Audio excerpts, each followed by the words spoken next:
Hi, my name is Jamie Sanchez. I am doing my mini teach on Strategy 25, which is mini lessons.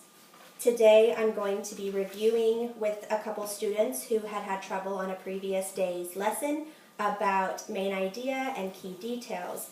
In front of them they have a key vocabulary and definition sheet to assist them with information regarding what a main idea is, what a detail is, how to do a retell, what evidence is to support their ideas, and what a character is. And they will be filling out, as I read the story, the 5 W's chart, which is in my lesson plan, and just asks about who, what, where, when, and why questions.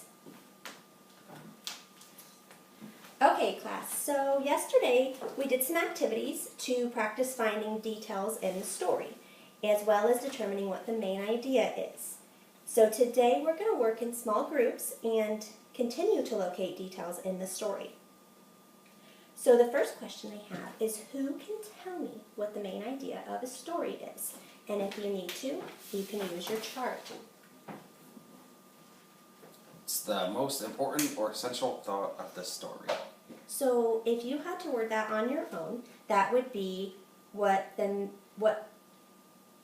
if you could say it in one sentence, what happened in the story, right? Mm-hmm. Would you agree with that? Okay. So as I read, I'd like you to focus on the main idea that you hear in the story and focus on the details that you hear. If you hear something that you think is important, you can write it on your sheet in the box where it belongs. If it's something that you hear about who, write it in the who column. If you think you know where it happened, write it in the where column. And the reason for that is so that you can have details to support why you think that is important. So now I'm going to read you a story called I Took My Frog to the Library.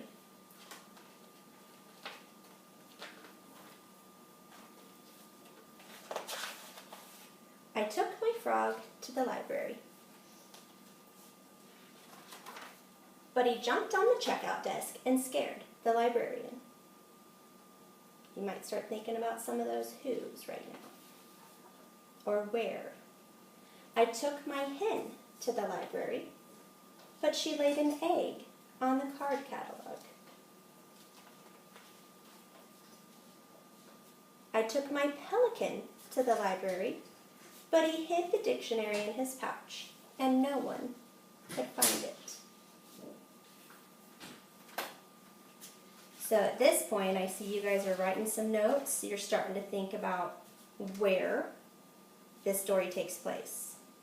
So Izzy, can you tell me where the story takes place? The library. It takes place in the library, that's right. Have you thought of any of the characters that are in the story? Who was there? A frog, a hen, pelican.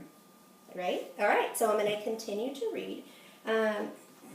Think about some of the details. What are you noticing is happening? The animals are messing around kind of in the library. Yeah, somebody keeps taking their animals to the library and it's not going well, right? No. Yeah, so what do you think is going to happen throughout the rest of the story? More animals are going to come. Mm-hmm. More animals are going to come, right? And they're going to continue to do troublesome things. Well, let's see. I took my python to the library, but she shed her skin all over the picture books. As I keep reading, this is going to be the tricky one.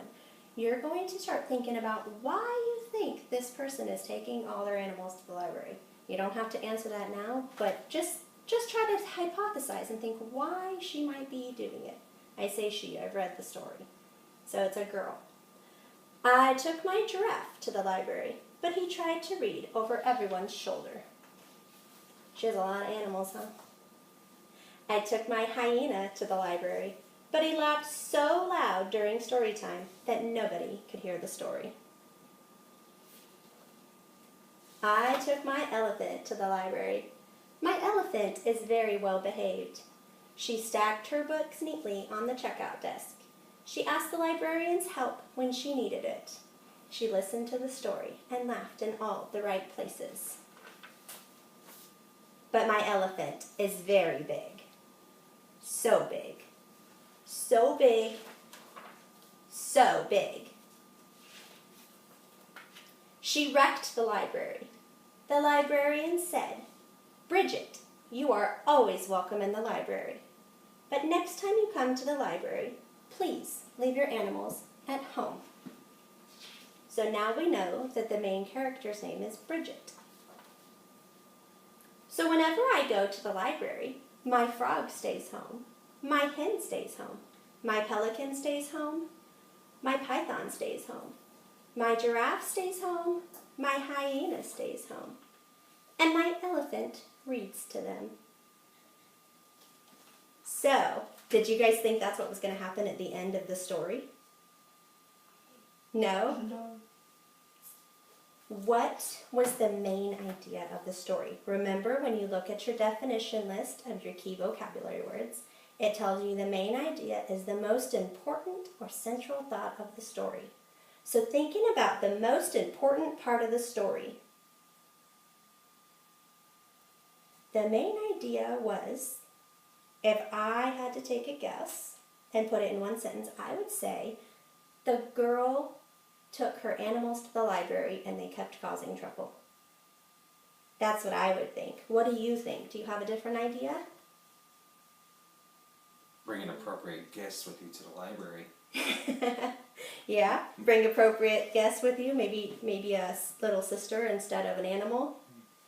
So now let's think about some of the details.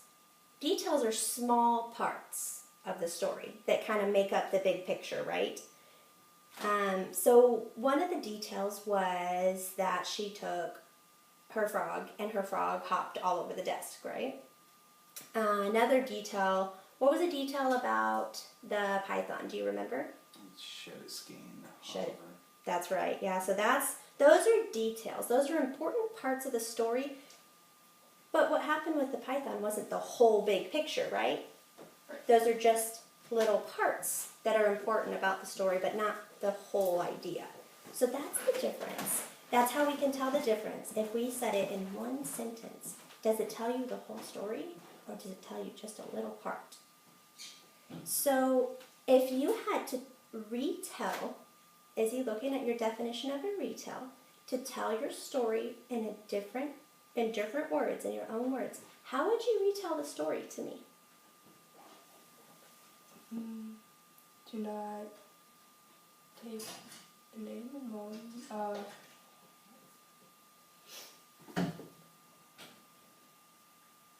know. All right, let me help you just a little bit here.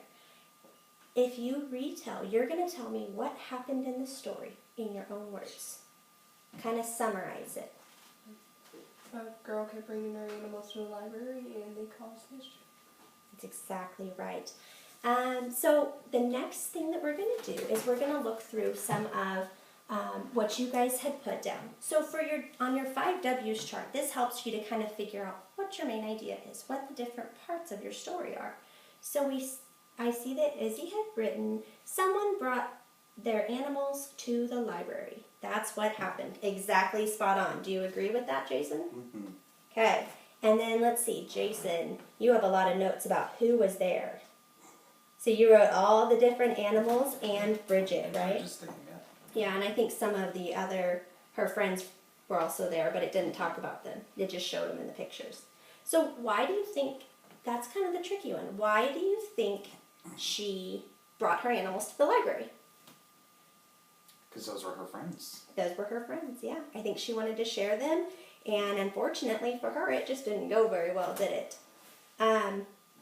We don't really know when this happened, except that it just happened throughout the day. That one, kind of hard to answer for this specific book. But sometimes it might let you know that a story takes place at night, or it might let you know that a story takes place in a past time, a time in history, or it happens in current present time. So that's what that kind of question you would want to answer. And then who can tell me where the story took place? Jason. The library. The library. You're right. So for the next part of our activity, we are going to go back to our desks and join the rest of the class, and we are going to make another foldable book. But yesterday we took and we made one with our vocabulary words to match our vocabulary words with their definitions. And today's book we're going to make is going to have different parts of the story in it. So you guys will get the chance to share this book in your own pictures and descriptions. Sound fun? Yeah. Okay. All right. Well, this concludes my video for my mini teach on lesson 25, mini lessons. Thank you.